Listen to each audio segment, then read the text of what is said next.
জাতীয় সংসদ নির্বাচন হবে কিনা তা নিয়ে জনমনে এখনো প্রশ্ন আছে বলে মন্তব্য করেছেন বিএনপির সহ আন্তর্জাতিক বিষয়ক সম্পাদক ব্যারিস্টার রুমিন ফারহানা।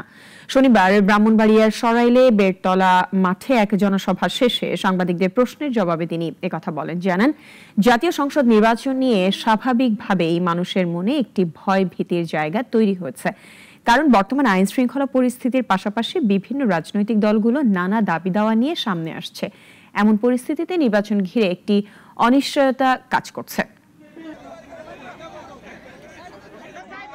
পুরো ব্রাহ্মণবাড়িয়ায় বিভিন্ন উপজেলায় বিভিন্ন আসনে প্রার্থীরা 18 সালের নির্বাচনের পরে সেই যে চলে গেছে, আর 2025-এর আগে কারো টিকি দেখা যায় নাই। তখন আমি এই রুমিন ফারহানা সরাইল আশুগঞ্জে আমার সমস্ত বরাদ্দ দেয়া থেকে শুরু করে সরাইলের ঘরে ঘরে আশুগঞ্জের রাস্তায় রাস্তায় আমি ছিলাম, মনে পড়ে?